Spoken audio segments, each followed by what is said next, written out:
Hi Mark, this is Ruby, number 30, and I am a junior. The speaker is Mellody Hobson, and the speech title is Color Blind or Color Brave. So it's 2006. My friend Arnold Ford calls me. He's running for U.S. Senate in tennis, and he says, Mellody, I desperately need some national press. Do you have any ideas? So I had an idea. I called a friend who was in New York at one of the most successful media companies in the world, and she said, why don't we host an editorial board lunch for Arnold? You come with him. Arnold and I arrive in New York. We are in our best suits. We look like shining new pennies. And we get to the receptionist and we say, we're here for the lunch. She motions for us to follow her. We walk through a series of corridors, and all of a sudden we find ourselves in a stock room. At which point she looks at us and she says, where are your uniforms? Just as this happens, my friend rushes in. The blood drains from her face. There are literally no words, right?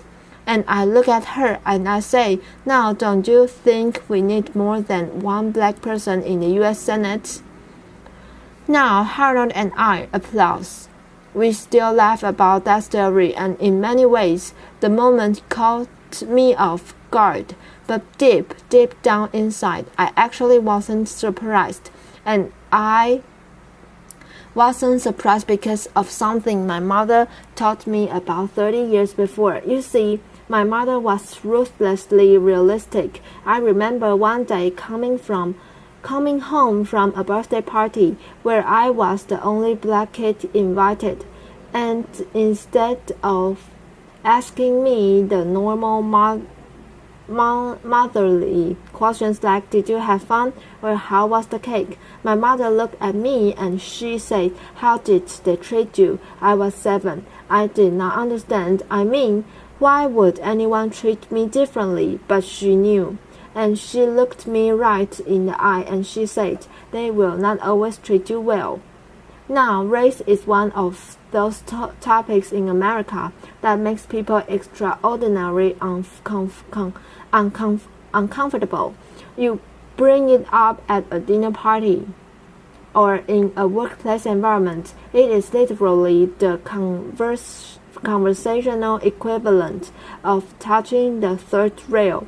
There is a shock, followed by a long silence. And even coming here today, I told some friends and colleagues that I plan to talk about race, and they warned me.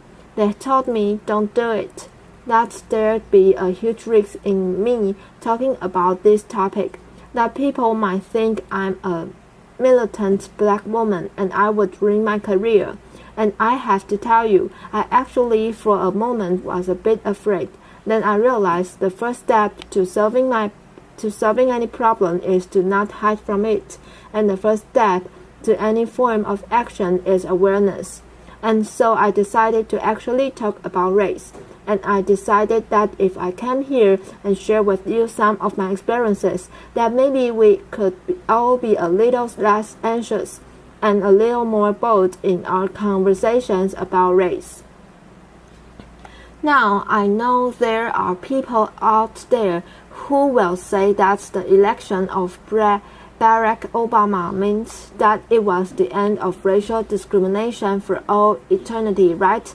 But I work in the investment business, and we have a saying, the numbers do not lie.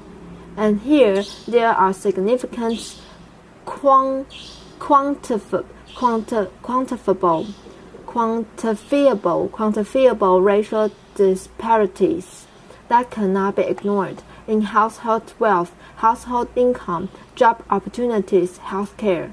One example from corporate America, even though white men make up just 30% of the U.S. population, they hold 70% of all corporate board seats. Of the Fortune 2050, there are only 7 CEOs that are minorities, and of the thousands of publicly traded companies today, thousands, only 2 are chaired by black women, and you're looking at one of them, and the same one who not too long ago was nearly mistaken for kitchen help. So that is a fact. Now I have this thought experiment that I play with myself when I say, imagine if you walked into a room and it was of a major corporation like ExxonMobil, and every single person around the boardroom were black. You would think that's weird. But if I walked you into a Fortune 500 company, and everyone around the table is a white male, when will it be that we think that's weird too? And I know how we got there. Applause. I know how we got here. And I know how we got here. Applause. I know how we got here. You know, there was institutionalized, at one time legalized, discrimination in our country. There's no question about it.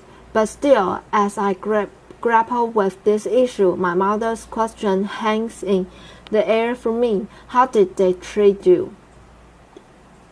Now, I do not raise this issue to complain or in any way to elicit any kind of sympathy. I have succeeded in my life beyond my wildest expectations, and I have been treated well by people of all races more often than I have not. I tell the uniform story because it happened. I cite those statistics around corporate board diversity because they are real. And I stand here today talking about this issue of racial discrimination because I believe it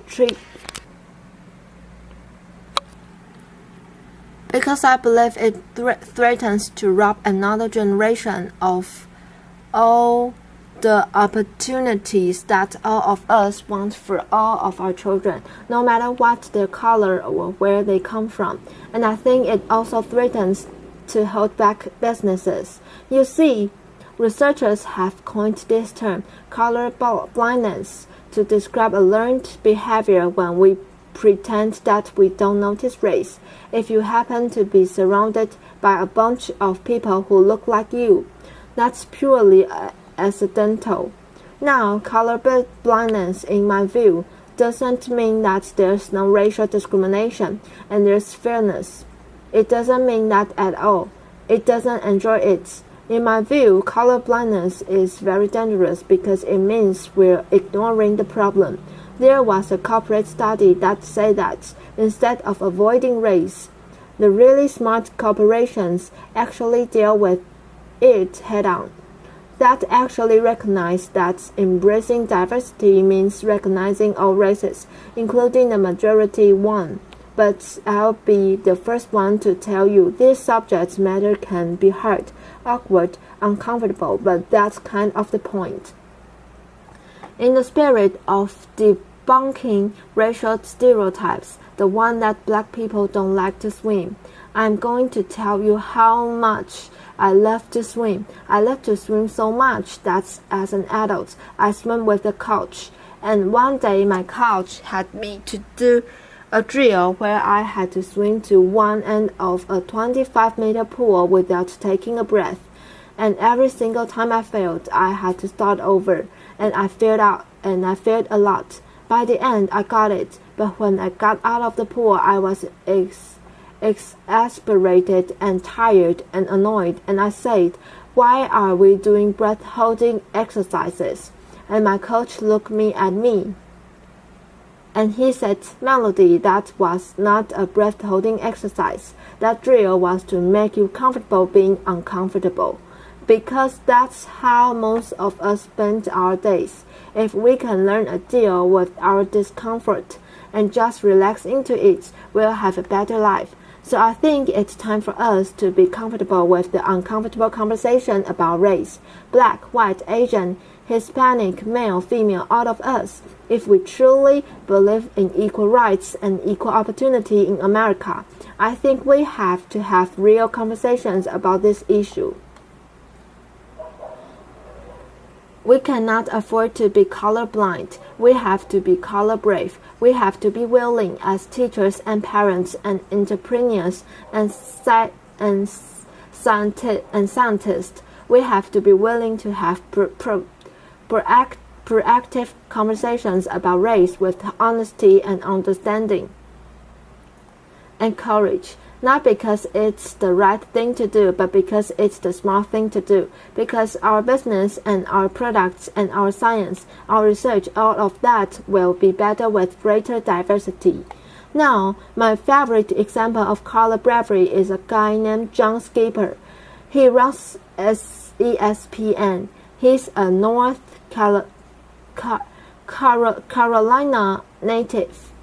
Quietness show. Southern gentleman, white.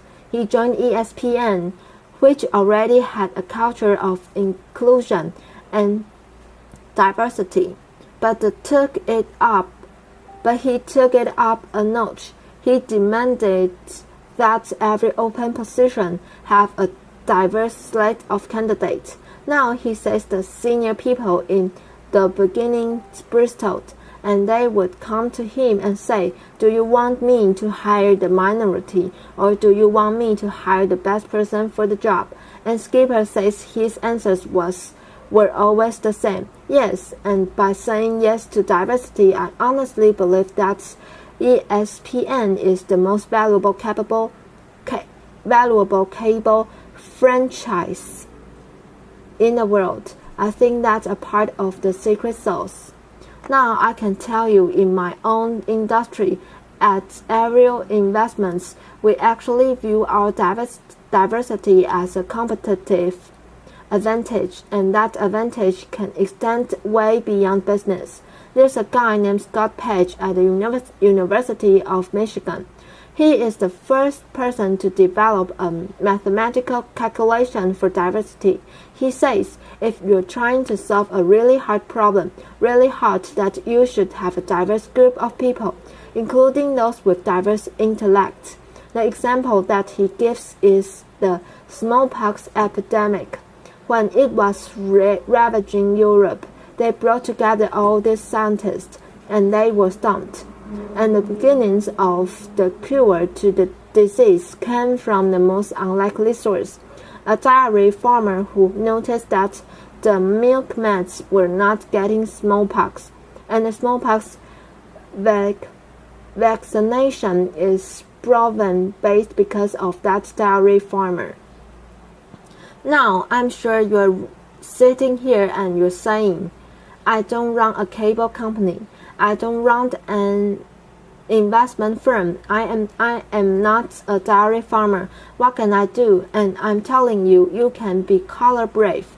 If you're part of a hiring process or an admissions process, you can be color brave. If you're trying to solve a really hard problem, you can speak up and be color brave. Now, I know people will say, but that doesn't add up to a lot. But I'm actually asking you to do something really simple. Observe your environment, at work, at school, at home. I'm asking you to look at the people around you purposefully and intentionally. Invite people into your life who don't look like you, who don't think like you, don't act like you, don't come from where you come from, and you might find that they will challenge your assumptions and make you grow as a person. You might get powerful new insights from these individuals, or like my husband, who happens to be white. You might learn that black people, men, women, children, we use body lotion every single day. Now, I also think that this is very important so that the next generation really understands that this progress will help them, because they're expecting us to be great role models. Now, I told you, my mother, she was ruthlessly realistic. She was an unbelievable role model. She was the kind of person who got to be the way she was because she was a single mom with 6 kids in Chicago. She was in the real estate business, where she worked extraordinarily hard but oftentimes had a hard time making ends meet. And that meant sometimes we got our phone disconnected, or our lights turned off, or we got evicted. When we got evicted, sometimes we lived in this small apartment that she owned, sometimes in only 1 or 2 rooms because they weren't completed, and we would heat or bath water on hot plates. But she never gave up hope, ever, and she never allowed us to give up hope either. This brutal pragmatism that she said, I was 4 and she taught me. Mommy is Santa, laughter. She was this brutal pragmatism. She taught me so many lessons, but the most important lesson was that every single day she taught me, Mellody, you can be anything. And because of those words, I would wake up at the crack of dawn. And because of those words, I would love school more than anything. And because of those words, when I was on a bus going to school, I dreamed the biggest dreams. And it's because of those words that I stand here right now full of passion, asking you to be brave for the kids who are dreaming those dreams today. Applause. You see, I want them to look at a CEO on television and say, I can be like her, or he looks like me, and I want them to know that anything is possible, that they can achieve the highest level that they ever imagined, that they will be welcome in any corporate boardroom, or they can lead any company. You see, this idea of being the land of the free and the home of the brave, it's woven into the fabric of America. America, when we have a challenge, we take it head on. We don't shrink away from it. We take a stand. We show courage. So right now, what I'm asking you to do, I'm asking you to show courage. I'm asking you to be bold. As business leaders, I'm asking you not to leave anything on the table. As citizens, I'm asking you not to leave any child behind. I'm asking you not to be colorblind, but to be color brave, so that every child knows that their future matters and their dreams are possible. Thank you. Applause. Thank you. Thanks. Applause. This is the end of my recording. Thank you for listening.